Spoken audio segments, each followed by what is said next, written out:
العالمين الصلاة والسلام على أشرف الأنبياء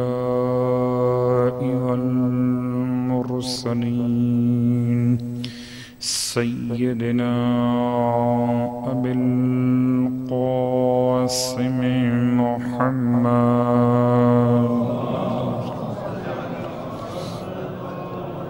وقضوا أهل بيته الطيبين الطاهرين واللعنة الدائمة على أعدائهم أجمعين أما بعد فقد قال الله تبارك وتعالى في كلامه الحميد وفرقانه المجيد قوله الحق وهو أصدق القائلين بسم الله الرحمن الرحيم هذان خصمان اختصموا في ربهم فالذين كفروا قطعت لهم ثياب من نار يصب من فوق رؤوسهم الحميم يسحر به ما في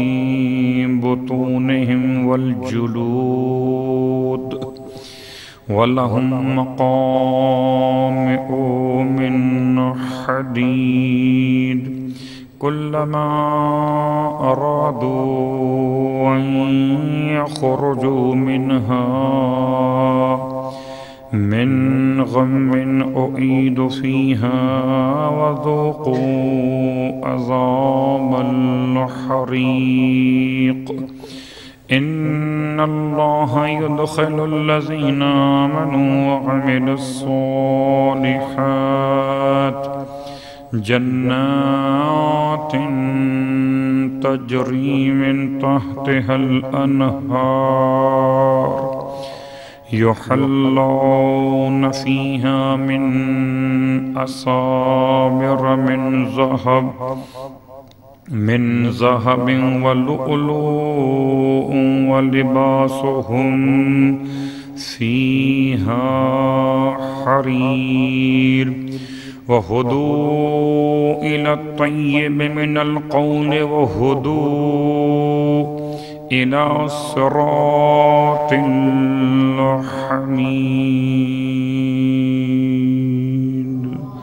اللهم صل. تمام تعریفیں خدائے محمد کے لیے اور تمام ہدیہ درود و سلام ان افراد کے لیے کہ جنہوں نے ختم کی مرتبت کو اپنی آغوش میں پال کر پروان چڑھایا.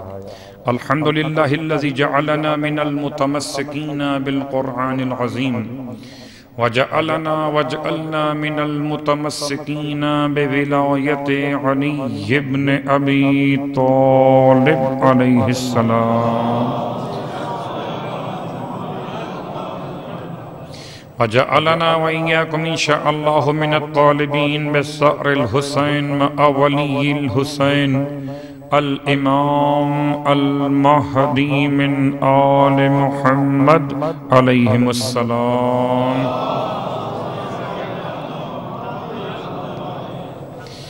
اما بعد خداوند عالم کا لطف و کرم کہ ایک مرتبہ پھر ذکر خدا کے لیے اور ذکر خدا کے وسیلے سے ذکر مدحت آل محمد کے عنوان سے فرش ولا پر جمع ہوئے.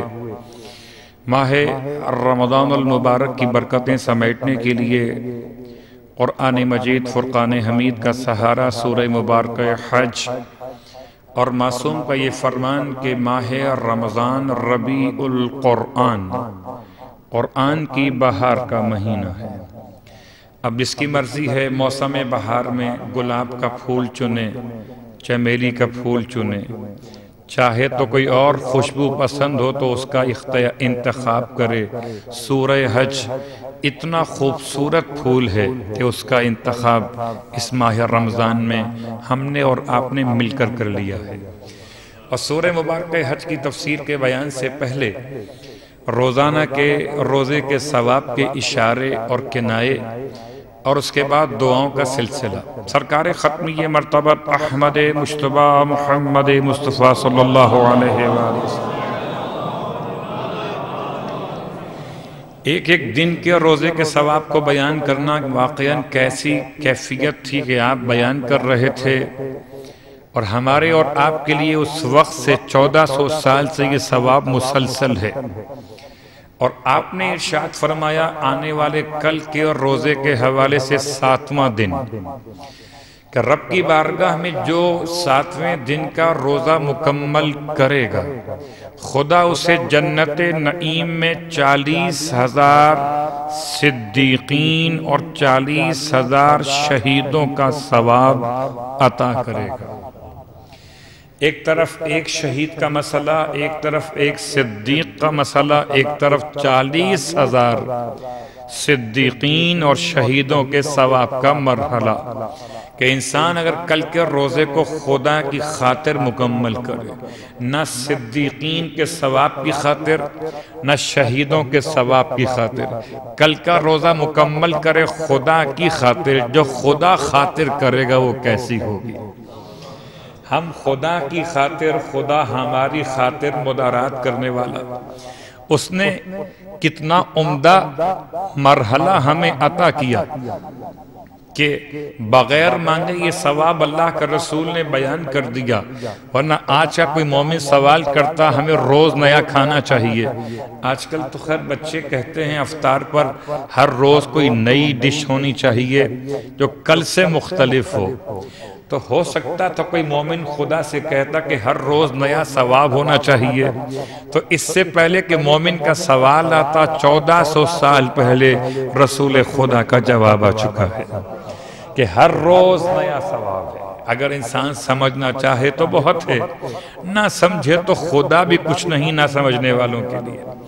اور اب آئیے دعا کے عنوان میں اللہ کے رسول نے جن جملات سے آنے والے تاریخ کے یا آج کے گزرے ہوئے دن کے اعتبار سے دونوں مراجع عظام کے رویت کے مسئلے کے ساتھ دعا، ماہ رمضان کے 7ویں روزے کی دعا، اللہ کے رسول خدا کی بارگاہ میں اس طرح سے ادب تعلیم دے رہے تھے کہ ہاتھ اٹھاؤ تو یہ کہو پروردگار اعنی فیہ علی صیامہ و قیامہ، کہ پروردگار مجھے آج کے دن روزے کے معاملے پر اپنی طرف سے اعانت عطا فرما، امداد عطا فرما۔ میں سوچتا ہوں کہ 7 دن گزرنے کے بعد اس دعا میں جملہ کیوں آیا؟ بہت غور کیجئے گا۔ کبھی کبھی ایسا ہوتا ہے کہ روا روی میں کچھ لوگ روزہ رکھنا شروع کر دیتے، لیکن تقریباً 7ویں روزے کے بعد سے انسان کی کیفیت ایسی ہوتی ہے کہ اسے کوئی توانائی چاہیے ہوتی ہے۔ توانائی خوراک سے نہیں آتی، ورنہ خوراک کم کھانے والا سب سے کمزور ہوتا، اور سب سے طاقتور علی ابن ابی طالب علیہ السلام کی خوراک بہت تھوڑی تھی۔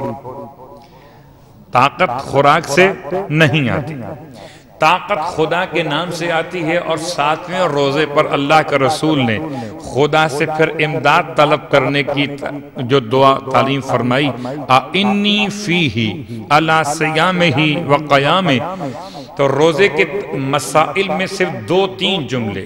روزہ آپ سنتے چلے آئے، سنتے رہیں گے۔ روزہ بر روایت ہے سرکار ختمی مرتبہ صلی اللہ علیہ وآلہ وسلم فرماتے ہیں الصوم جنۃ من النار۔ اب میں کراچی کے حالات پر جملہ کہوں کہ آج کل کراچی میں جو زیادہ ٹارگیٹڈ ہیں افراد ملت کے اعتبار سے، قوم کے اعتبار سے، انہوں نے اب راستہ اختیار کیا کہ اپنے لیے بلٹ پروف جیکٹ سلوا رہے ہیں۔ اب اس پر بھی ایک بارگیننگ ہے کہ کتنے ہزار کی سلے گی، کتنے ہزار کا خرچہ اس پر ہوگا، اس میں کوالٹیز آ رہی، بہت غور کیجئے گا۔ اب جتنی کوالٹیز ہیں اس کے لحاظ سے انسان سوچتا ہے کہ جان کتنی عزیز ہے، جان کتنی عزیز ہے۔ جان ہے تو جہان ہے، جملہ گرچہ غلط ہے، اصل جملہ یہ ہے کہ ایمان ہے تو جہان ہے۔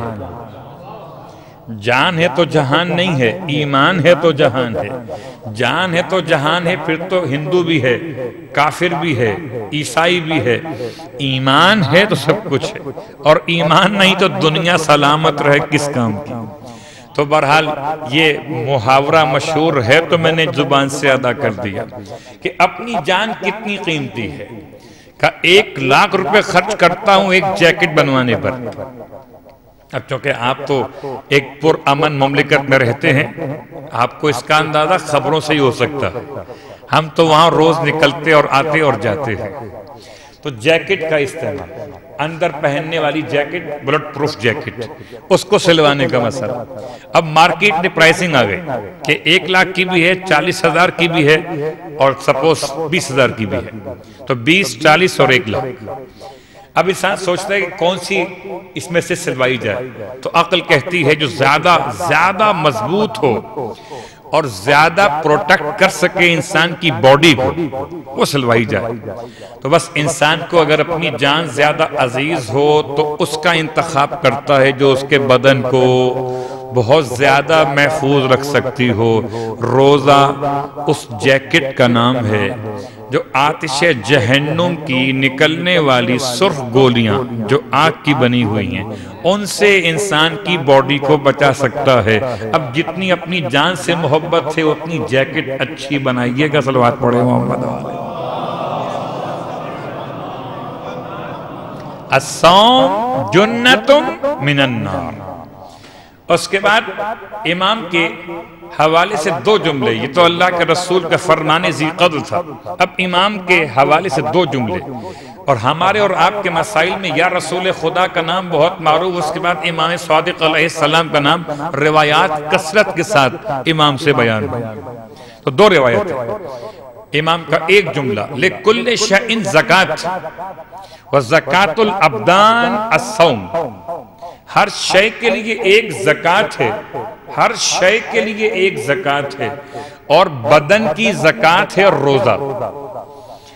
کتنے ایسے ہیں جو بدن بغیر زکوٰۃ دیے چل رہے ہیں، تو ان کی زکوٰۃ نکل تو جاتی ہے مگر نکل جاتی ہے، وہ نکالتے نہیں ہیں۔ تو نکل جانے پہ ثواب کوئی نہیں، نکالنے پر ثواب بھی ہے اور جزا بھی ہے۔ تو لِكُلِّ شَيْءٍ زکوٰۃ، ہر شے کے لیے زکوٰۃ ہے، وَزَكَاةُ الْأَبْدَانِ الصَّوْمُ، اور بدن کی زکوٰۃ کا نام روزہ ہے۔ پھر امام کا ایک اور فرمان فرماتے ہیں کہ لا ترد دعوت الصائم، کہ روزے دار کی کوئی دعا خدا رد نہیں کرتا۔ تو اس لیے بھی روزہ رکھیے کہ اگر دعا قبول نہ ہو رہی ہو، عام دنوں کی بات کر رہا ہوں، اگر دعا قبول نہ ہو رہی ہو تو دعاؤں کی قبولیت کا ایک حوالہ یہ بھی ہے کہ انسان اپنی دعاؤں کی قبولیت کے لیے روزہ رکھ لے، اور جب افطار کا وقت آئے تو پھر مانگنے بیٹھ جائے کہ معصوم کا وعدہ ہے کہ روزے دار کی دعا، رمضان شرط نہیں ہے، روزے دار کی دعا خدا رد نہیں کرتا۔ اور اللہ کے رسول نے روزے کے معاملے پر خدا سے امداد طلب کی ماہ رمضان کے 7ویں روزے کی دعا کے حوالے سے۔ پھر اللہ کے رسول کا وہ جملہ جس میں ارشاد فرماتے ہیں قیام ہی، مجھے ماہ رمضان کے اس روزے میں قیام میں، قیام کا مطلب ہے کھڑے ہو جانا، یعنی کہ نمازوں کی ادائیگی۔ واقعاً کچھ چیزوں کی برکتیں ایسی ہیں کہ جو انسان کو محسوس ویسے نہیں ہوتی جب تک کہ وہ شے ان کے پاس موجود نہ ہو۔ اب یہ تو میں ان کے تاثرات بیان کر رہا ہوں جو نماز قضاء عمری، گرچہ اتنی بار اس کو الفاظ کو ریپیٹ کیا جا چکا، پھر بھی ریپیٹ کرتا ہوں کہ نماز قضاء عمری جماعت کے ساتھ جو پڑھی جا رہی ہے، میں خود بھی اگر اکیلے پڑھنا چاہوں تو مجھے شاید ایک دن کی نماز کے بعد تھکان محسوس ہونے لگے، لیکن جماعت کی برکت خالی مامومین کے لیے ہی نہیں ہوتی بلکہ امام کے لیے بھی ہوتی ہے۔ لوگ سمجھتے ہیں کہ امام کو کیا ملے گا، امام جماعت کو، مامومین 10 ہو گئے تو ثواب بے حساب ہو گیا، تو جیسے ماموم کا مرتبہ ویسے اس کا ثواب، اور جیسے امام جماعت کا مقام ویسے ان کا ثواب۔ تو اگر جماعت کے ساتھ کھڑے ہو کے نماز شروع کی تو 2 دن کی نماز بھی روا روی میں انسان پڑھ لیتا ہے۔ اس کا مطلب کیا ہوا کہ انسان جب قیام کرتا ہے تو قیام کرتے ہوئے اسے چاہیے کہ خدا سے مدد طلب کرے۔ اب خدا سے مدد طلب کرنے کا نام جماعت میں شرکت بھی ہو سکتا ہے، خدا سے مدد طلب کرنے کا نام دعاؤں کی تعلیم بھی ہے، خدا سے مدد طلب کرنے کا نام ایک اور لفظ توفیق، جس پہ ہم ابھی آ رہے ہیں۔ البتہ یہاں پہلا جملہ میری امداد فرما پروردگار سیام اور قیام، اور قیام کے باب میں خالی ایک نماز کا اشارہ کر دوں۔ یہ نماز مفاتیح الجنان میں جو اعمال مشترکہ ہیں اور اعمال مشترکہ میں جو رات کے مشترکہ اعمال ہیں، ان میں یہ نماز شیخ عباس قمی نے لکھی ہے۔ اس کا ثواب اتنا سا بیان کر دوں کہ جو شخص وہ نماز پڑھ لے اس کے 70,000 گناہ خدا بخش دیتا ہے۔ کتنے؟ 70,000 اور 70,000 حج اس کے نامہ اعمال میں لکھ دیتا ہے۔ کتنے؟ 70,000 حج اس کے نامہ اعمال میں لکھ دیتا ہے۔ نماز کا طریقہ بہت مختصر ہے، اب یہ ان کے لیے خاص طور سے بیان کر رہا ہوں کہ جو رات بھر نماز میں قیام نہیں کر سکتے تو انہیں کچھ شارٹ نماز چاہیے کہ روز کی ایک ایسی نماز ہو جس کو یاد کرنے کی زحمت بھی نہ ہو۔ تو 2 رکعت نماز ہے، نیت کیجئے نماز پڑھتا ہوں ماہ رمضان کی شب کی نماز، ہر رات میں یہی نیت ہوگی، شب ماہ رمضان کی نماز پڑھتا ہوں 2 رکعت قربتاً الی اللہ۔ ہر رکعت میں الحمد کے بعد 3 مرتبہ سب سے آسان سورہ قل ہو اللہ احد 3 دفعہ پڑھ لیجئے، اور جب 3 دفعہ پڑھیں گے تو آپ کو اندازہ ہے کہ آپ ختم تلاوت قرآن کا ثواب لے رہے ہوں گے۔ تو دونوں رکعتوں میں آپ کا 3 مرتبہ سورہ اخلاص پڑھنا الحمد کے بعد گویا ختم تلاوت قرآن کے برابر، رکعت اول میں بھی اور رکعت دوم میں بھی۔ یہ تو عام زمانے کے اعتبار سے، ماہ رمضان میں تو ایک آیت بھی پڑھ لیں تو ختم تلاوت قرآن کے برابر ثواب موجود ہے۔ 2 رکعت نماز، الحمد کے بعد 3 مرتبہ ہر رکعت میں سورہ اخلاص کی تلاوت۔ نماز مکمل کرنے کے بعد اس کا ایک طریقہ تو اس میں کچھ تسبیحات ہیں جو مفاتیح میں لکھی ہیں، اس کے علاوہ دیگر کتب ادعیہ میں اس پہ اتنا مزید اضافہ ہے کہ تسبیحات نہیں بلکہ استغفار پڑھیں 70 مرتبہ اس نماز کے بعد استغفر اللہ ربی واتوب الیہ۔ یہ 2 رکعت نماز ہر رات میں پڑھنی ہے۔ تو چونکہ بیان آج ہوئی ہے کہ اس عنوان میں آ جا رہی تھی، ویسے تو ہم ہر شب میں نماز تو پڑھ رہے ہیں، البتہ یہ وہ نماز ہے جو واجب نماز نہیں ہے، قضائی عمری نہیں ہے، بلکہ ہر رات پڑھی جانے والی ایک مشترکہ نماز۔ صلوات پڑھ لے محمد و آلہ محمد۔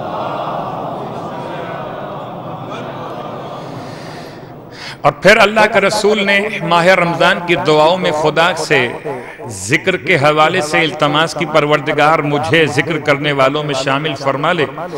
تو ذکر کرنے والوں میں شامل ہونا اپنے مقام پر ایک جملہ کافی۔ اللہ کا رسول کا ارشاد فرماتے ہیں جس کو زبان ذاکر دے دی گئی اس کو خیر کثیر دے دیا گیا۔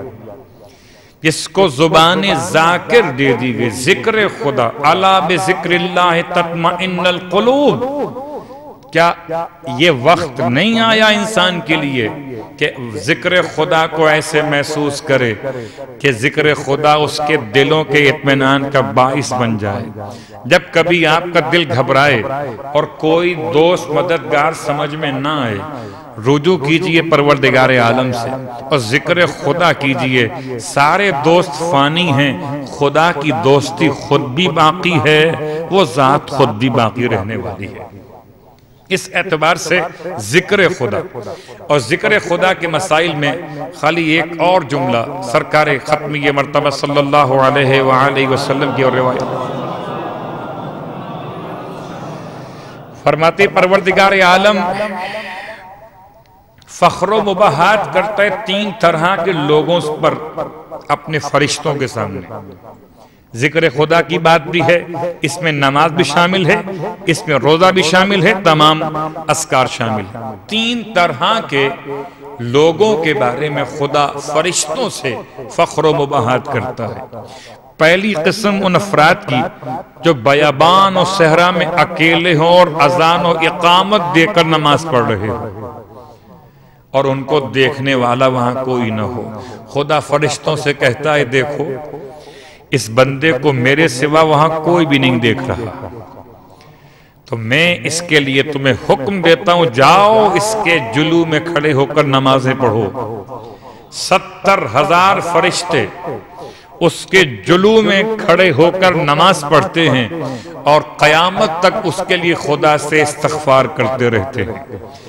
ایک قسم ان افراد کی کہ جو رات میں حالت عبادت میں رات کو بسر کرتے ہیں. خاص طور سے روایت کے الفاظ ہیں کہ سجدے میں سر رکھا، الفاظ یہ ہیں کہ سجدے میں سر رکھا نماز پڑھتے پڑھتے اور نیند آ گئی. سجدے میں سر رکھا اور نیند آ گئی. خدا فرشتوں سے اس وقت کہتا ہے کہ دیکھو اس کی روح میرے پاس ہے اور بدن سجدے میں ہے. روح میرے اختیار میں، بدن سجدے میں ہے. تو فرشتوں اس کی عبادت کو میں اپنی بارگاہ میں قبول کر رہا ہوں. فخر و مباحات، روح بھی خدا کے پاس اور بدن سجدے میں. اور اسی لیے شاید سرکار سید الشہداء کے حوالے سے یہ بات کہی جاتی رہے گی تا قیام قیامت تک کہ امام نے سر رکھا تو سجدے میں تھا اپنے اختیار سے، مگر اٹھانے کا موقع امام کو نہ دیا گیا. اہل سنت کے اس ایک شخص کا یہ شعر جو جماعت اسلامی کے ایک منصبدار رہے حیدرآباد میں، کہتے جھکا تو سجدے میں اور اٹھا تو نیزے پر. جھکا تو سجدے میں اور اٹھا تو نیزے پر، سر امام ہر ایک حال میں سر امام رہا. تو خدا فخر و مباحات کرتا ہے، فخر و مباحات کرتا ہے ایسے انسان کے لیے جو تنہائی میں اذان کہہ کر نماز پڑھے، ایسے انسان کے لیے کہ جو رات میں سجدے کی حالت میں ولو نیند غالب آ جائے. خدا فخر و مباحات کرتا ہے ایسے انسان کے لیے کہ جو صدقہ رات کی تنہائی میں نکالنے والا ہو کہ کوئی اس کو دیکھنے والا موجود نہ ہو. اور اس کے علاوہ روایت اللہ کے رسول کی جناب ابو ذر رضی اللہ تعالی عنہ کہوں تب بھی صحیح ہے اور علیہ السلام کہوں تب بھی صحیح ہے کہ ابو ذر بھی حضرت سلمان کی طرح سے منا اہل البیت کی منزل پر روایات میں بیان کیے. ابو ذر غفاری رضی اللہ تعالیٰ عنہ بھی کہے گئے آپ کے صحابیت ہونے کے اعتبار سے، اور آپ کے سامنے اللہ کے رسول کی نصیحتوں کا ایک پورا طویل سلسلہ ہے. ارشاد فرماتے ہیں ابا ذر روز قیامت اگر انسان 3 چیزیں ساتھ لے کر نہ پہنچا تو نقصان میں رہے گا. 3 چیزیں اپنے ساتھ لے کر نہ پہنچا تو نقصان میں رہے گا. آپ جب نکلتے ہیں آفس کے لیے تو آپ 3 چیزیں کون سی اٹھاتے ہیں؟ ایک اقامہ کارڈ اٹھاتے ہیں، گاڑی ڈرائیو کرنی ہے تو گاڑی کی چابی اٹھاتے ہیں، اور گاڑی کا لائسنس اٹھاتے ہیں، ڈرائیونگ لائسنس. 3 چیزیں نا. وہاں 3 چیزیں لے کر نہ پہنچا نقصان اٹھائے گا. 3 چیزیں کیا ہیں؟ کہ ایک ورع، پرہیزگاری، کہ جو اس کو خدا کی معصیت سے روکتی رہی تھی اس کے ساتھ پہنچے، اور ایک حلم جو جاہلوں کے مقابلے میں اس کو حلم برداشت کی صلاحیت عطا کر رہا تھا، اور تیسرا وہ اخلاق جو لوگوں سے مدارات کرنے میں اس کی امداد کیا کرتا تھا. وہ 3 چیزیں لے کر اگر نہ پہنچا خدا کی بارگاہ میں تو نقصان اٹھائے گا. تو ایک پرہیزگاری اور ورع کے بارے میں تو آپ مسجد صحرا کے خطبہ جمعہ میں وہاں کے امام جمعہ کا جملہ پورا سن چکے. ورع کی 4 قسموں کا بیان کروں. تائبین کی ورع الگ ہے، متقین کی ورا الگ ہے، اس کے بعد مومنین کی ورا الگ ہے، اور سالکین کی ورا الگ ہے۔ ان سارے واو رے عین ورا کے جملے پر خالی ایک بات کہوں جو امام جماعت مسجد زہرا کے خطیب نے کہی تھی عربی میں خطبہ دیتے ہوئے، ورا اور تقوی فرق ہے۔ کہنے لگے کہ اگر انسان کسی طبیب کے پاس جاتا ہے، طبیب اس کو دو باتیں بیان کرتا ہے، ایک میڈیسن دیتا ہے کہ یہ صبح، یہ دوپہر، یہ شام، اور ایک اس سے کہتا ہے کہ دیکھو ٹھنڈا پانی مت پینا، نزلہ تمہیں ہے، ٹھنڈا پانی مت پینا، دیکھو کھٹی چیزیں مت کھانا، دیکھو فلاں شے استعمال مت کرنا۔ کہ بس طبیب کا یہ دو کام بتانا، ایک میڈیسن دینا، ایک پرہیز بتانا۔ تقوی بطور میڈیسن کے ہے اور ورا بطور پرہیز۔ صلوات پڑھے محمد و آل محمد۔ تو ورا پرہیزگاری، اس پرہیزگاری کو دعا میں شامل کیا۔ اللہ کے رسول نے کل کے روزے کی دعا، اور اس سے اقتباس کے بعد اب آئیں گے امام سید سجاد علیہ السلام کی بارگاہ سے دعا صحیفہ کاملہ، اللہم صلی علی محمد و آل محمد۔ صحیفہ کاملہ کی ایک دعا مسلسل، دعا نمبر 44۔ ماہ مبارک رمضان کے آنے پر امام نے کس طرح سے دعا مانگنے کا حکم دیا۔ اس دعا میں امام کے جملے ارشاد فرماتے ہیں، اللہم صلی علی محمد و آلہ۔ درود سے اس جملے کا آغاز کرتے ہوئے پروردگار کی بارگاہ پھر فرماتے ہیں، پروردگار وقفنا فیہ علی اوقات علی میقات الصلوات الخمس بحدودها التي حددت وبفرائضها التي فرضت وبوظائفها التي وظفت، اور آخری جملہ وبأوقاتها التي وقت۔ آج کی حد تک یہ چار جملے۔ پروردگار مجھے روک دے، وقف، ہاں مجھے روک دے فی ہے اس مہینے میں، کس پر روک دے؟ علی میقات۔ میقات کہتے ہیں عام طور پر میقات کا لفظ استعمال ہوا حج اور عمرے کے احرام باندھنے کی جگہ اور احرام باندھنے کے وقت کو میقات کہتے ہیں۔ یہاں میقات اور میقات صلوات الخمس، 5 نمازوں کی میقات کا پروردگار مجھے وہاں لا کر روک دے، ایسے 5 نمازوں کے میقات پر کہ بے حدودہا، جس کی تو نے حدود قائم کی ہیں۔ 2 روایتیں ہیں، ایک سرکار سید الشہداء سے اور ایک امام محمد باقر علیہ السلام سے کہ حدود نماز کتنے ہیں۔ حدود نماز 4000 ہیں۔ حدود نماز 4000 ہیں۔ بے حدود التی حددت، پروردگار مجھے صلوات خمس کے اس میقات پہ لا کے روک۔ اللہ اکبر، الفاظ کی گہرائی۔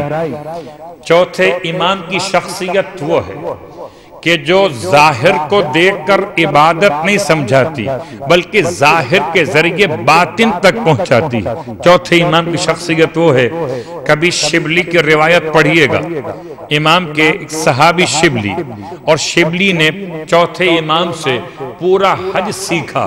ایک جملہ کہتا ہوں، غور کیجئے گا، بہت خاص جملہ ہے۔ ایک ہے جسم، ایک ہے روح، بہت بار سنا ہوا آپ کا، پھر سنیے، ایک ہے جسم، ایک ہے روح۔ اب ان دونوں میں جسم بتاتا ہے فقہ، جسم بتاتا ہے عبادت کا فقہ، کہ نیت، اور نیت کے بعد پہلا واجب، دوسرا واجب، تیسرا واجب، چوتھا واجب، پانچواں واجب مثلاً، اور ایک ہے روح عبادت۔ مثال کے طور پر جسم پورا مکمل ہے آپ کے سامنے، اور اسی وقت اگر روح قبض ہو جائے تو یہ جسم سوائے بدبو دینے کے اور کچھ نہیں دیتا۔ یہ جسم بیکار ہو جائے گا. اسے آپ اٹھا کے لے جائیں تو یہاں سے اٹھے گا ممبر سے، ورنہ تو یہ اٹھ بھی نہیں سکتا جب تک آپ اٹھائیں گے نہیں. تو اس کا مطلب کیا ہوا؟ جسم بغیر روح کے ہو تو لاش کی طرح سے ہے، اور جسم اگر روح کے ساتھ ہو تو زندہ ہے خود بھی اور کسی کو اٹھانے کی صلاحیت بھی رکھتا ہے. تو اگر روح نکال لی جائے تو پھر دفن کیا جاتا ہے جسم کو، اگر روح ساتھ میں رہے تو پھر اٹھا کے چلتی ہے دوسروں کو بھی. تو اپنی عبادتوں میں روح کو پیدا کرنا امام سجاد علیہ السلام کا خاص موضوع، روح عبادات، کہ عبادت میں روح پیدا کر. بے جان عبادت، ایسی بے جان عبادت کہ اللہ اکبر سے لے کر السلام علیکم ورحمت اللہ وبرکاتہ تک پوری نماز مکمل ہو گئی، مگر یہ نماز آپ اٹھائیں گے، یہ نماز آپ کو اٹھائے گی. اگر نماز کو آپ اٹھائیں تو مردہ ہے نماز، اور اگر نماز آپ کو اٹھا کے لے چلے زندہ ہے نماز. اب آپ کو فیصلہ کرنا ہے کہ نماز کو آپ اٹھا کے لے جائیں گے اپنے کاندھے پر، یا نماز آپ کو. وہ قربانی کے باب میں ملتا ہے بعض برادران کے یہاں کے ایسا مضبوط جانور ہو جو قربانی کرنے والے کو اپنے اوپر بٹھا کر صلوات پڑھے محمد و آلہ محمد. تو روح عبادت. امام کے الفاظ میقات، میقات الصلوات الخمس، مجھے روک دے اس میقات پہ لا کر جو 5 نمازوں کا تو نے بنایا ہے. بحدود التی حددت، اس کے حدود کے ساتھ جس کو تو نے معین کیا ہے، اور حدود نماز 4000 ہیں. پھر امام فرماتے ہیں کہ پروردگار و فرائض التی فرضت، اور مجھے روک دے اس کے فرائض پر لا کر اس کو تو نے فرض کر دیا ہے، وہاں پہ لا کے مجھے روک دے میقات صلوات خمس. اور بے وظائف التی وظفت، اور اس کے ان وظائف پہ لا کر روک دے جن کو تو نے معین کیا. وظیفہ کہتے ہیں شہریے کو، وظیفہ کہتے ہیں مخصوص مقدار کو جو دی جاتی ہے مہینے کے آخر شروع کے اندر. بہت غور کیجئے گا. اب یہاں لوگ سمجھتے ہیں شاید نماز میں، اب وہ کل شاید کل ہی تھا نا افطاری میں حلیم تھا نا، کل کی بات ہے. افطار میں کل کیا تھا؟ حلیم تھا. اب وہ دلیم سے حلیم کی بات نہیں پڑھ رہا میں، حلیم تھا نا. کل کی افطاری یاد نہیں تو پھر کیا یاد رہے گا؟ تو پھر ہماری مجلس کہاں یاد رہے گی؟ کل کا حلیم یاد نہیں ہے تو حلیم کل تھا. خیر میں نے تو کھایا تھا، مجھے تو یاد ہے، اس لیے کہ حلیم کھانے کے بعد خود بتاتا ہے کتنی دیر بعد یاد رہے گا. تو حلیم کھایا. ٹھیک، حلیم میں نمک کم تھا. حلیم بنایا کس نے تھا؟ کہ ایک بورچی نے بنایا تھا. بورچی معصوم ہے غیر معصوم؟ کون ہے؟ غیر معصوم. تو غیر معصوم نمک کم ڈال سکتا ہے نا؟ نمک ڈال. تمہیں نمک تیز کھانا ہے نمک ڈال. حلیم میں کہا صاحب حلیم میں مرچیں کم تھیں، تو ملتا ہے چاٹ مسالہ ڈال. تو کہ حلیم بنانے والا غیر معصوم ہے. حلیم غیر معصوم بنائے تو کمی بیشی ہو سکتی ہے، لیکن اگر عبادت معصوم سکھائے تو کمی بیشی کہاں سے ہوگی؟ کہ تم اشہد ان علی ولی اللہ کا نمک تشہد میں ڈال کے سمجھتے ہو کہ یہ کمی تھی، تم پوری صلوات پڑھے محمد و آل محمد.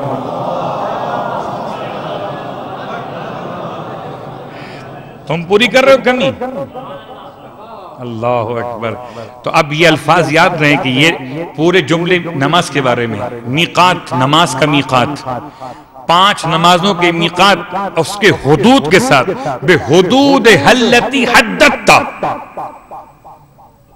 چوتھے امام کا جملہ، تو نے اس کی حد معین فرمائی ہے، نہ کہ میں نے اور آپ نے.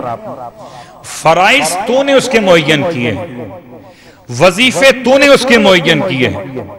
اوقات التی وقت، اور تو نے اس کے وقت معین کیے ہیں. وقت الگ ہے، وظیفہ الگ ہے، فریضہ الگ ہے، اور حد الگ ہے. حدود اگر 4000 ہیں تو وظیفے کتنے ہوں گے؟ فرائض کتنے ہوں گے، ہم نے کیا سمجھا نماز کو۔ اللہ اکبر۔ آئیے اسی پر آج کی حد تک چوتھے امام کی دعا گوئیاں روکتے ہوئے اب آئیے سورہ مبارکہ حج میں، اور سورہ مبارکہ حج میں آج پھر سلسلہ ہے وہ دو قسم کی پچھلی باتوں سے ارتباط کا۔ دو باتیں کون سی؟ 6 قسم کے مذہبی گروہ، مومن نمبر 1 پر، پھر یہودی، پھر سابعین، پھر عیسائی، پھر مجوسی، اور پھر مشرک۔ 6 قسم کے یہ گروہ، 6 میں سے 5 ایک طرف اور ایک طرف، مومن ایک طرف، باقی 5 ایک طرف، تو 5 جہنم میں جائیں گے۔ تو ہر 5 گھبرانے کی بات نہیں ہے، ہر 5 اگر 3 کے ساتھ 2 مل جائیں تو 5 ہو جائیں گے نا۔ تو کسی 5 سے محبت نہیں، جب ہو تو پنجتن پاک سے محبت ہو۔ تو 5 گروہ جہنم میں، 1 گروہ جنت میں۔ ایک اس کا مسئلہ، یہ 2 آپس میں متقابل، اور دوسرا مسئلہ کل کی آیت سے متعلق، وہ کیا تھا؟ کثیر من الناس، انسانوں میں سے بہت سارے لوگ سجدہ کرتے ہیں، وَكَثِيرٌ حَقَّ عَلَيْهِ الْعَذَابِ، اور بہت ساروں پر عذاب برحق ہو چکا ہے۔ 2 گروہ یہ ہو گئے، ایک کثیر سجدہ کرنے والے، ایک کثیر جن پر عذاب برحق ہو چکا، اور 2 گروہ وہ ہو گئے، ایک جنت والا، ایک جہنم والا۔ اب آئیے ان 2 گروہوں کی طرف خدا نے فیصلہ سنایا ہے۔ الفاظ آیت کیا ہیں؟ الفاظ آیت ہیں ہَذَانِ خَصْمَانِ اخْتَصَمُوا، یہ 2 خصمان ایک دوسرے کے مقابل مخاصمت کرنے والے، جھگڑنے والے، ایک دوسرے سے اختلاف کرنے والے، اختصموا۔ اب جو عربی ادب سے واقف ہیں ان کے لیے سوال تو ہو گیا نا، تثنیہ استعمال کیا خصمان کہہ کر، پھر صیغہ جمع کا استعمال کیا اختصموا، اس کا مطلب کیا ہوا؟ کیا خدا کو عربی ادب سے واقفیت نہ ہوگی؟ خصمان کہے پھر اختصموا کہے، کہ اس سے مراد یہ ہے خصمان سے مراد 2 فرد نہیں ہیں بلکہ 2 گروہ ہیں، اور ہر گروہ میں 1 سے زیادہ افراد ہیں، تو صیغہ جمع گیا اختصموا۔ اب یہ 2 گروہوں کے افراد آپس میں مل کر تنازع کر رہے ہیں، اختلاف کر رہے ہیں۔ فی ربہم، اختلاف کس بات پر کر رہے ہیں؟ اختلاف کر رہے ہیں اپنے رب کے موضوع پر، فی ربہم۔ یہاں بعض تفاسیر لکھنے والے علماء نے لفظ دین کو تقدیر میں رکھا ہے، دین ربہم، فی دین ربہم، مگر علماء کہتے ہیں ہمارے مکتب تشیع کے دین کو رکھنے کی ضرورت نہیں ہے تقدیر میں، لفظ رب ہی کافی ہے۔ کیا مطلب؟ اختلاف کا سب سے بڑا منبع نہ ولایت، نہ امامت، نہ رسالت، نہ قیامت، نہ کتب آسمانی، اختلاف کا سب سے بڑا منبع رب کے حوالے سے ذات اور صفت کے بارے کے مسائل۔ اور اگر رب کے بارے میں اختلاف ہو تو پھر یہ اختلاف نبوت میں آتا ہے، یہ اختلاف امامت میں آتا ہے، یہ اختلاف خلافت میں آتا ہے، یہ اختلاف قیامت میں آتا ہے۔ فی ربہم، وہ اپنے رب کے بارے میں اختلاف کر رہے۔ قرآن نے فیصلہ سنایا 2 گروہ کرتے ہوئے، فالذین کفروا، بس وہ جو ہیں کافر، قطعت لہم ثیاب، کافروں کے لیے 4 عذاب جہنم، اور مومنوں کے لیے 5 جزائے جنت۔ خدا نے ایک حصہ بڑھا دیا، ایک حصہ بڑھا دیا، جیسے خدا نے جنت اور جہنم کے گیٹ بنائے تھے۔ اب میں کیا جملہ استعمال کروں؟ جس جگہ لوگ کم جاتے ہوں وہاں گیٹ کم لگائے جاتے ہیں، اور جہاں پبلک زیادہ جاتی ہو تو وہاں گیٹ زیادہ لگائے جاتے ہیں۔ جنت کے 8 دروازے ہیں، جہنم کے 7 دروازے ہیں۔ اب آپ بتائیے زیادہ جانے والے جنت میں جائیں گے یا جہنم میں؟ 8 دروازے جنت کے اور 7 جہنم کے۔ خدا نے ایک دروازہ جنت کا بڑھا کر بتایا کہ میں نے انسانوں کو جنت کے لیے بنایا ہے، اکثریت جنت میں جائے گی، مگر کب؟ جبکہ مولا کائنات علی ابن ابی طالب علیہ السلام کی محبت اور امام کی سیرت کی پیروی انسان کے شامل حال ہو جائے۔ تو اب جنت کے 8 دروازے، جہنم کے 7 دروازے اپنے مقام پر، لیکن یہاں 4 عذاب کافروں کے، 5 جزائیں صاحبان ایمان کی۔ وہ 4 عذاب کون سے سنیے؟ پہلا عذاب قطعت لہم ثیاب من نار، ان کے لیے آگ سے بنے ہوئے لباس تیار کیے گئے۔ قطعت کاٹے گئے، جدا کیے گئے، ثیاب کپڑے، من نار آگ کے۔ تو کیا آگ کا لباس ہو سکتا ہے؟ تو آگ کے لباس کی یا تو تشبیہ ہے یا واقعاً آگ کا لباس ہے، کا تشبیہ ہے، لباس دی گئی ہے۔ آگ کے لباس سے مراد آگ ان کو چاروں طرف سے ایسے گھیر لے گی جیسے لباس بدن کو پکڑ لیتا ہے۔ غور کیجئے گا، یہاں سے لے کر اور یہاں تک لباس نے کیا کیا؟ میرے ایک ایک اعضائے بدن کو کنٹرول کر لیا۔ لباس کہتے کسے ہیں کہ پورے بدن کو تھام لے۔ تو آگ کافروں کے لیے ایسے ہوگی کہ جیسے لباس بدن کو تھامتا ہے، ایسے آگ ان کے جسم کو جلائے گی۔ اس کے بعد اگلا جملہ یُصَبُّ مِن فَوْقِ رُؤُوسِهِمُ الْحَمِیمُ، اور ان کے سروں پر کھولتا ہوا گرم پانی ڈالا جائے گا۔ کیا کیفیت ہوگی؟ آپ تو خوب سمجھ سکتے ہیں جب گرمی یہاں شدید پڑتی ہے۔ اب تو خیر ایسی گرمی سنائی پڑتی ہی نہیں جیسی شروع میں جو آج سے 25 سال پہلے اس مملکت میں آئے تھے، وہ جو بیان کرتے ہیں 30 سال پہلے والے، کیسی گرمی پڑتی تھی کہ کہتے ہیں کہ ایئر کنڈیشنز بھی کام نہیں کرتے تھے، اب تو سب کام کرتے ہیں، اب تو پنکھی بھی کام کر سکتے ہیں۔ تو آج کی گرمی کی بات نہیں ہے۔ تو ایک گرمی وہ ہے لباس گرم ہو گیا، لباس گرم ہے، اوپر سے اگر ہوا بھی گرم آئے تو کیا کیفیت ہوگی؟ ان کی کیفیت کا پہلا عذاب ہے لباس، آگ کا لباس۔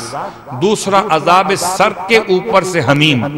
حمیم وہی لفظ ہے جو حمام، گرم پانی، اور اتنا گرم اس پر سے بھاپیں اٹھ رہی ہو۔ ان کے سروں پر سے وہ پانی گرایا جائے گا جو بہت شدید گرم ہوگا۔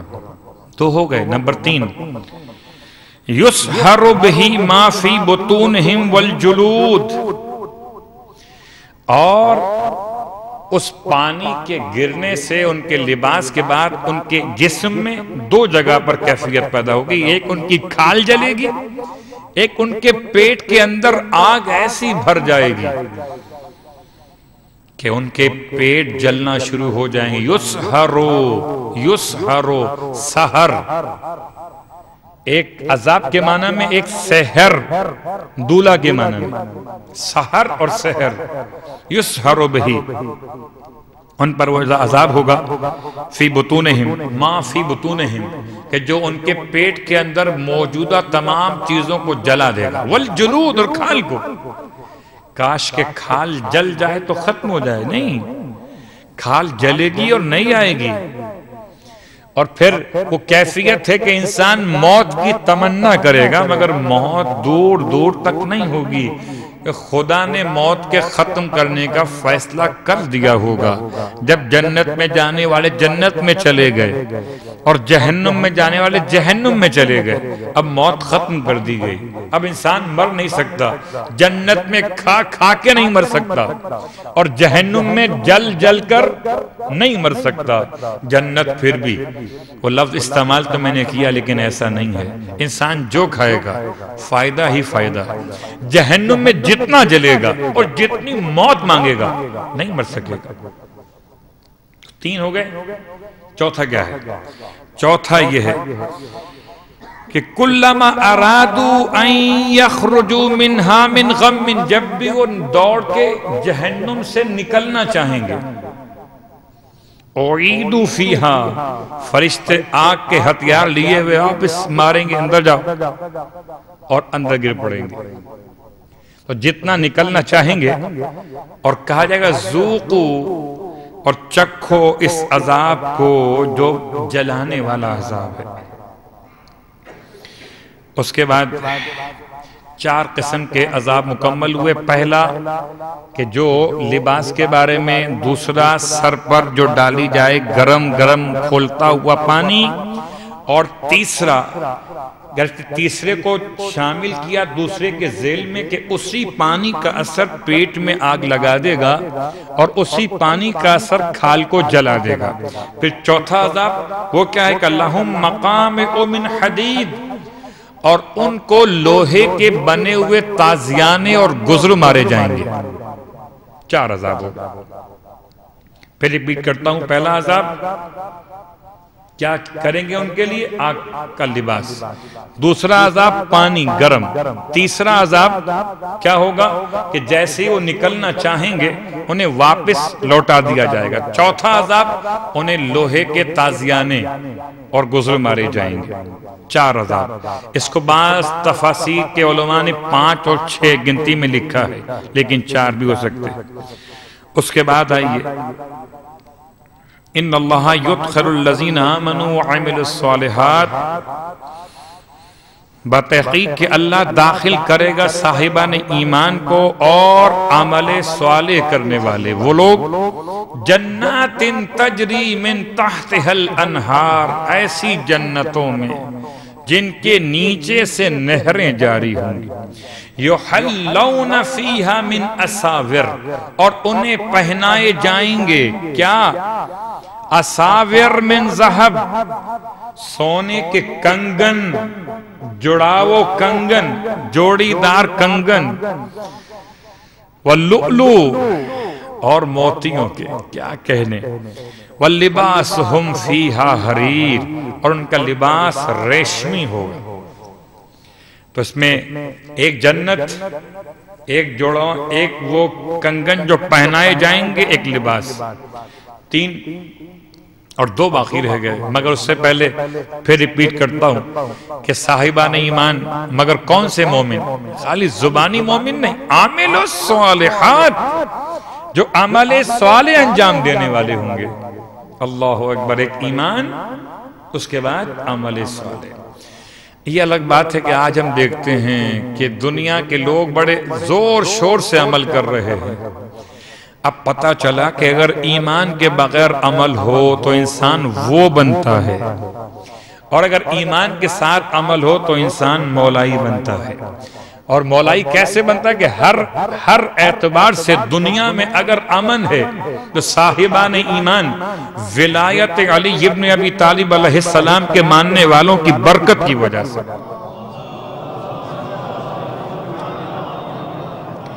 ورنہ تشدد، دہشت گردی، اللہ اکبر، عمل مگر ایمان کے ساتھ، ایمان مگر عمل کے ساتھ، دونوں چاہیے۔ اور امام کا جملہ ہے کہ جو ایمان پر بھروسہ کرتے ہوئے عمل صالح کو انجام نہ دے تو ایمان کسی کام کا نہیں، لعنت ہے اس شخص پر جو عمل صالح چھوڑ دے۔ 70 انبیاء نے لعنت کی ہے اس پر کہ جو ایمان کو لفظی طور پر قبول کرے، عمل صالح انجام نہ دے۔ تو ایک ایمان عمل صالح کے بعد کیا ملے گا ان کو؟ کہ جنتیں. اور میں کیا جملہ کہوں، ہمارے شعراء نے جو واقعاً جنت کا بیڑا غرق کیا ہے، ایسے ایسے شعر بنا دیے، ایسے ایسے شعر بنا دیے. جنت میں کون جائے گا؟ جنت کی حیثیت ہی نہیں کوئی. اللہ یعوذ باللہ من ذالک. خدا کی نعمت کا مذاق اڑانا خدا کے مذاق اڑانے کے برابر ہے. ٹھیک. اب وہ آپ اشعار سنتے بھی رہے ہیں، پڑھتے بھی رہے ہیں، عجیب عجیب سے لوگ باتیں کرتے ہیں. کیا ان کے خیال میں جنت الگ ہے، آل محمد الگ؟ کیا وہ سمجھتے ہیں کہ کربلا کوئی اور ہے، جنت کوئی اور ہے؟ وہ تقابل میں لے آتے ہیں. ٹھیک. بلبل کو گل پسند، گلوں کو ہوا پسند، ہم بو ترابیوں کو ہے خاک شفا پسند. ٹھیک. یہ اپنی اپنی بات ہے. اے ساکنان خلد، تم کو ارم پسند، ہمیں کربلا پسند. اب شعر تو بڑا اچھا لگا آپ کو نا؟ صلوات پڑھے محمد والے. اس کی گہرائی کیا ہے؟ کیا کربلا الگ ہے اور جنت الگ ہے؟ اگر شاعر کو اتنا ہی نہیں معلوم کہ جنت کیا اور کربلا کیا ہے، تو شاعری کرتا کیوں ہے؟ کرتا کیوں ہے پھر؟ جنت جنت. آپ جو دعا پڑھتے ہیں ہر روز واجب نماز کے بعد ماہ رمضان میں، یا علی یا عظیم یا غفور یا رحیم، آخری جملہ کیا ہے؟ وادخلنی الجنہ. بالکل آخری جملہ. یعنی اس کو آپ کہیں پیک کا بند کیا ہے؟ آتقنی من النار کے بعد یا فکاک الرقبتی من النار کے بعد کیا ہے؟ وادخلنی الجنہ. اگر جنت کی حیثیت نہیں ہے کوئی تو معصوم کیوں فرما رہے ہیں پھر؟ اور انشاءاللہ خدا نصیب کرے ہم سب کو عرفات کے میدان میں روز عرفہ جمع ہونا. ہاں، آپ کی الہی آمین بتا رہی ہے کہ اب آپ چاہتے ہیں کہ ہو 10 سال بعد حج کریں انشاءاللہ. عرفات کے میدان میں روز عرفہ جمع ہونا خدا نصیب کرے انشاءاللہ. دیکھا کتنا فرق ہو گیا. ماہ رمضان کے بعد دوسری جگہ جہاں توبہ قبول ہوتی ہے، مغفرت بانٹی جاتی ہے، وہ عرفات کا میدان ہے. عرفات کا میدان، روز عرفہ، ذی الحج کی 9 تاریخ عرفات کے میدان میں حالت احرام، لباس احرام میں جمع ہو جانے والے خدا سے جو ذکر کرتے ہیں، جو سوال کرتے ہیں، اسألک الجنہ اسألک الجنہ اسألک الجنہ، میں تجھ سے سوال کرتا ہوں جنت کا. اور خانہ کعبہ کے دروازے کو دیکھ کر مانگی جانے والی دعا، تصدق علیہ بالجنہ تصدق علیہ بالجنہ، مجھے جنت صدقے میں دے دے. میں جنت کا حقدار نہیں، مجھے جنت صدقے میں ہی دے دے. ارے جنت کا فٹ پاتھ ہی مل جائے بہت ہے. ہاں، کہاں پلاٹ کی بات کروں، مکان کی بات کروں، جنت. تصدق علیہ بالجنہ.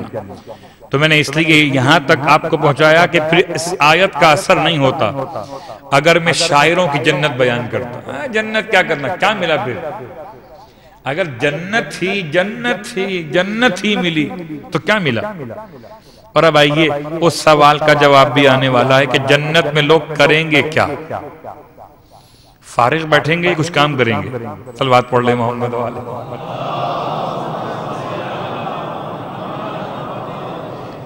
ہیں ایسے لوگ جو کہتے ہیں مولانا صاحب جنت میں نماز تو ہوگی نہیں، نماز تو نہیں ہوگی، روزہ بھی نہیں ہوگا، اچھا حج بھی نہیں ہوگا، تلاوت قرآن بھی نہیں ہوگی، تو کریں گے کیا پھر؟ میں کہتا ہوں جنت میں دل لگے گا نہیں، نہ غیبت ہوگی، نہ پاکستان کے چینلز ہوں گے. ہاں، بند ہو گیا وہ جیو، اس کو مولانا صاحب کہتے ہیں مرو ٹی وی، بند ہو گیا نا، وہ وہاں تو نہیں ہوگا. تو وہاں ٹائم پاس کیسے ہوگا؟ جنت.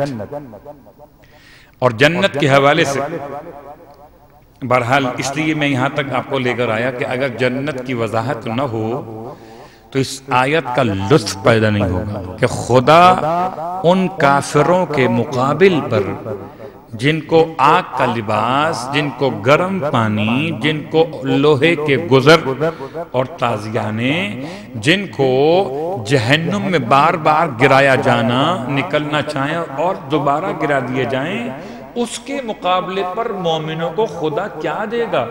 کہ جنتیں دے گا، ایسی جنتیں جس کے نیچے سے نہریں جاری ہوں۔ اور میں اس سے پہلے سالوں بیان کر چکا کہ جنت کا لغوی ترجمہ کیا ہے۔ جنت کہتے ہیں اس زمین کو جس کو ہری بھری گھاس نے چھپا دیا ہو، چھپی ہوئی چیز کو جنت کہتے ہیں۔ جنت جس کے نیچے سے نہریں جاری ہوں گی۔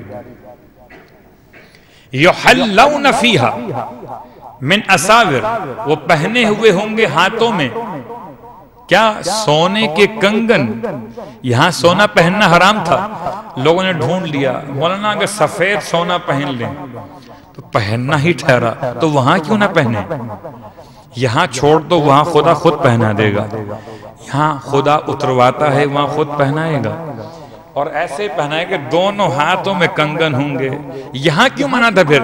کہ یہاں تکبر کی علامت تھا، یا غرور کی علامت تھا، یا رقص و سرور کی علامت تھا، یا انسانیت پر تفوق کی علامت، فوقیت کی علامت تھا، اس لیے حرام قرار دیا گیا تھا۔ کہ یہاں کا حرام تم برداشت کر لو، چھوڑ دو اسے، تو وہاں تمہیں نعمتیں ایسی دیں گے۔ اور اس دنیا سے تو کوئی تقابل ہے ہی نہیں۔ یہاں کے کڑے کیا ہیں؟ ملاوٹ کا سونا ہے، کہتے 24 کیرٹ ہے، دیتے 23 کیرٹ ہے، وہ الگ بات ہے۔ وہاں کا یحلون فیہا من اساور من ذہب ولولو، اور کتنا قیمتی موتی، لولو۔ اور کیا اس کے ساتھ ساتھ سونے کے بنے ہوئے، لباسہم فیہا حریر۔ اور لولو پر و مرجان پر سے پوری بات آ چکی ہے، فی الحال اس کی بحث میں نہیں جاؤں گا۔ یہ خاص کنگن بنے ہوئے اور ان کے لباس ریشمین۔ یہاں ریشمی لباس پہننا حرام، اور جنت میں خدا خود پہنائے گا۔ یہ 3 نعمتیں ہو گئیں، ٹھیک؟ جنت، کڑے اور لباس۔ اب 2 نعمتیں باقی ہیں۔ ان 2 نعمتوں کا تعلق آپ کے سوال کے جواب سے، جنت میں کیا کریں گے؟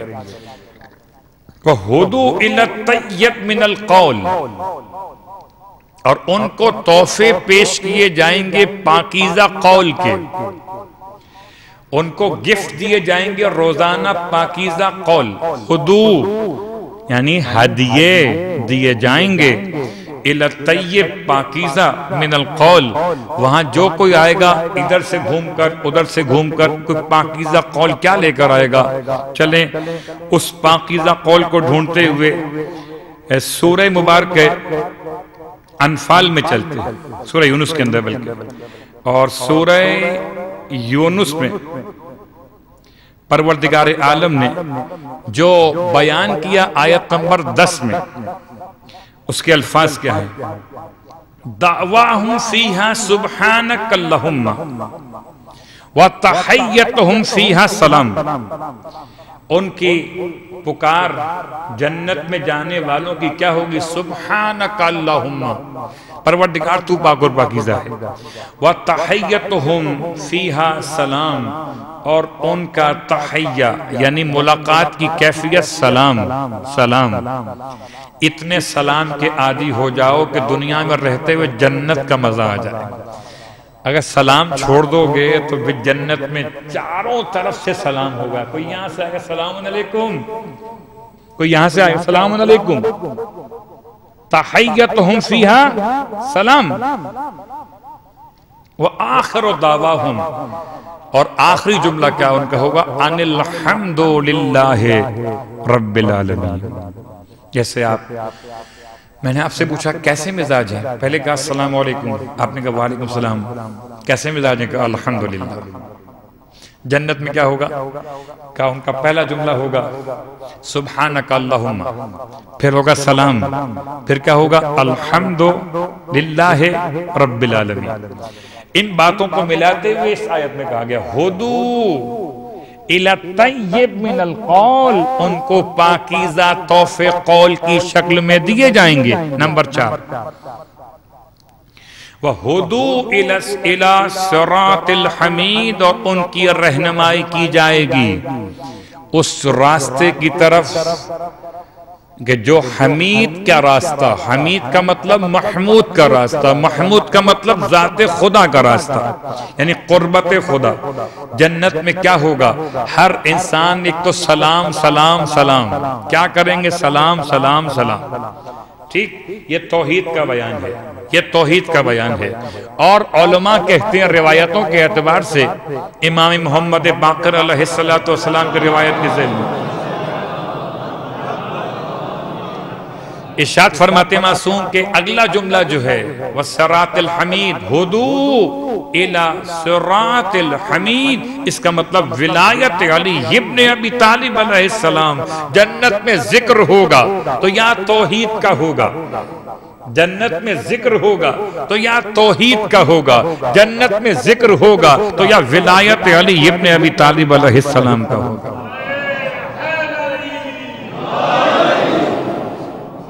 تو عزیزان محترم، گفتگو یہاں پر پہنچ کر مکمل ہو رہی ہے۔ البتہ ایک روایت جس کو میں نے بہت اختصار کے ساتھ گوش گزار کرتے ہوئے آگے بڑھ جانا ہے کہ یہ جو آیات تھیں جو آج پڑھی گئیں، ہذان خصمان اختصموا فی ربہم، یہ خاص طور سے اہل بدر کے بارے میں نازل ہے۔ نظر بن حارث نے سوال کیا سرکار سید الشہداء سے کہ یا ابا عبداللہ، یہ آیت کس کے بارے میں آئی؟ فرمایا ہمارے اور بنو امیہ کے بارے میں۔ ہذان خصمان اختصموا فی ربہم، بدر میں 3 افراد نکلے اس طرف سے اور 3 افراد نکلے اس طرف سے۔ اور آپ نے بدر سنی ہے، بہت دفعہ پڑھی بھی ہے، پوری پڑھوں گا نہیں، خالی ایک اشارہ مکمل کرتے ہوئے۔ ایک طرف ولید، عتبہ اور شیبہ، اور ایک طرف حضرت امیر جناب حمزہ اور جناب عبیدہ، ٹھیک؟ حارث کے بیٹے عبیدہ، حمزہ عبد المطلب کے بیٹے، اور مولا کائنات جناب ابو طالب علیہ السلام کے بیٹے، 3۔ اور آپ سوچئے تو تینوں ابو طالب کے رشتہ دار ہیں۔ ایک سگا بھائی ہے ابو طالب علیہ السلام، ایک بھتیجا ہے عبیدہ ابن حارث، بھتیجا جناب ابو طالب علیہ السلام، اور ایک بیٹا ہے۔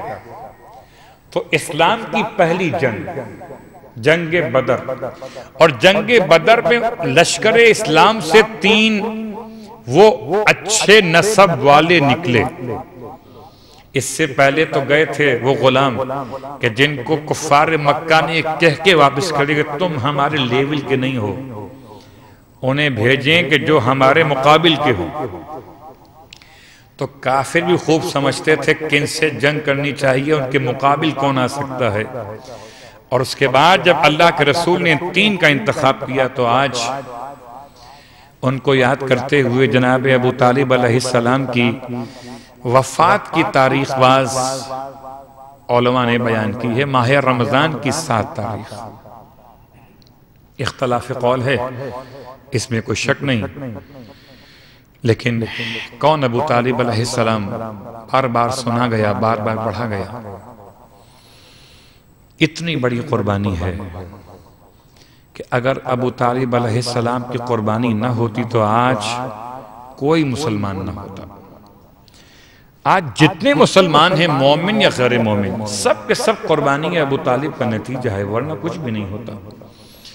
اور آپ خوب سمجھ سکتے ہیں کہ لوگ تو خانہ کعبہ کے خلاف بھی کھڑے ہو جاتے ہیں۔ کون ابو طالب؟ کہ جو مکہ المکرمہ میں رسول خدا کے ایسے محافظ بن کر رہے کہ جب تک جناب ابو طالب علیہ السلام زندہ رہے، خدا نے اپنے حبیب کو ہجرت مدینہ کا حکم نہیں دیا۔ خدا کو پورا اعتماد کہ اسلام محفوظ ہاتھوں میں ہے کہ ابو طالب زندہ ہے. لیکن جناب ابو طالب علیہ السلام کی وفات اللہ کے رسول کے لیے غم کا پہاڑ بن گئی. ایسا غم ہے کہ خدا کسی پر ایسا غم کا پہاڑ نہ ڈالے جیسا رسول خدا پر تھا. اتفاق سے دو ہستیاں ایک ہی قریب قریب کے زمانے میں انتقال کر رہی ہیں، ایک جناب خدیجہ طاہرہ اور ایک جناب ابو طالب علیہ السلام. اور اپنے چچا سے کتنی محبت تھی. جس گھر میں پلے تھے، جس چچا کے ہاتھوں سے سارے کام انجام دیا کرتے تھے، چچا اپنے ساتھ لے کر جاتے تھے، حتیٰ کہ تجارت شام کا سفر. اور رسول فرما رہے ہیں مجھے ساتھ لے کر چلیں، میں آپ کے بغیر کیسے رہوں گا. تو اب جملہ سمجھ میں آیا کہ صحابی اسے کہتے ہیں جو پیغمبر کے بغیر نہ رہے، اور ابو طالب اسے کہتے ہیں جس کے بغیر پیغمبر نہ رہے. میں آپ کے بغیر کیسے رہوں گا، مجھے ساتھ لے کر چلیں. اور جناب ابو طالب علیہ السلام اپنے ساتھ لے کر چلے تھے. کیا وہ زمانہ یاد آتا تھا جب بارش بند ہو گئی تھی اور دعا کے لیے جناب ابو طالب علیہ السلام نے رسول خدا کو گود میں اٹھا کر کعبے سے لگایا تھا. واقعاً ایک طرف رسول کے چچا یاد آتے ہیں کہ جب جنازہ اٹھایا گیا تو آپ نے اپنے رخسار کو اپنے چچا کے رخسار پر رکھا اور ملنا شروع کیا. بہت غور کیجئے گا، مل کر روتے جاتے تھے، چچا آپ نے حق ادا کر دیا، چچا آپ نے مجھ پر وہ احسان کیا کہ خدا آپ کو اس کی جزائے خیر عطا فرمائے. رسول اپنے چچا کے جنازے پر گریہ کر رہے تھے. میں رو کر کہوں گا یا رسول اللہ، آپ کے چچا کا جنازہ اٹھایا تو گیا، آپ کے چچا کو کفن پہنایا تو گیا، آپ کے چچا کی میت کو قبرستان ابو طالب میں دفنایا تو گیا. ذرا کربلا میں آئیے جہاں سکینہ کا چچا ارے لاش خیمے میں اس لیے نہ آ سکی کہ وصیت تھی آقا میری لاش کو خیمے میں لے کر نہ جائیے گا. رونے والوں، مگر مجھے آج بیان کرنا ہے اس بھتیجے کا احوال جس کے لیے کربلا مولا میں ایک کام کرنے والے شخص نے، جو مولا عباس علیہ السلام کے حرم کے بیسمنٹ میں، حرم کے سرداب میں کام کر رہا تھا، وہ اور کام کرتے کرتے اسی ہاتھوں کے ساتھ جو ہاتھوں میں چونا لگا ہوا تھا، ایک مرتبہ نکل آیا گھبرایا ہوا اور آ کر کہتا ہے آقا محمد مہدی بحر العلوم سے کہ مولانا صاحب قبر عباس تو نیچے موجود نہیں ہے. رو کر فرمانے لگے کیسی بات کرتے ہو، یہی تو روضہ عباس ہے، اسی کے نیچے تو قبر عباس ہے. کہتا ہے وہاں تو ایک 6 مہینے کے بچے کی قبر ہے، وہاں قبر عباس تو نہیں ہے. بس یہ سننا تھا. اب سوال پیدا ہوا کہ عباس علمدار کا قد تو بڑا اونچا تھا، یہ قبر اتنی چھوٹی کیوں بنی؟ سوال سنا اور رو کر روتے روتے بے ہوش ہو گئے. جب محمد مہدی کو ہوش میں لایا گیا تو رو کر بحر العلوم کہتے تھے جب میرا چوتھا امام با اعجاز امامت واپس کربلا آیا لاشوں کے دفن کرنے کے لیے تو اپنے بابا کی لاش کو اٹھاتے تھے، اپنے بھائی کی لاش کو اٹھاتے تھے. بنی اسد کے زمینداروں نے رو کر عرض کیا تھا کہ مولا کی خدمت میں کہ مولا ساری لاشیں تو ایک جگہ مل رہی ہیں، البتہ ایک لاش اکیلی نہر کے کنارے پڑی ہے، مولا ہم نہیں پہچان سکے ہیں کہ سر کاٹ لیا گیا ہے، البتہ ایک پہچان یہ ہے کہ اس کے بازو کٹے ہوئے ہیں. امام نے جملہ سنا، فرمایا تم ہاتھ نہ لگانا، ارے میرے چچا کی لاش سجاد اپنے ہاتھوں سے اٹھائے گا.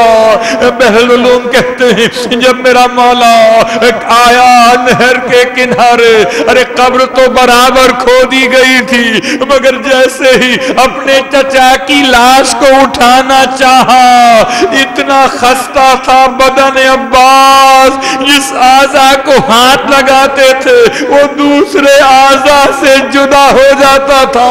ہائے ٹکڑوں میں لاش عباس قبر میں اتاری گئی۔ میرا امام قبر میں اتارنے کے بعد اپنے چچا کی لاش کو اپنے چچا کے سینے پہ گر پڑا، منہ رکھ کے روتے تھے، چچا الدنیا بعدک لفا، چچا آپ کے بعد دنیا پر اندھیرا ہو گیا، چچا آپ نے دیکھا مجھے ہتھکڑیاں پہنائی گئی، مجھے بیڑیاں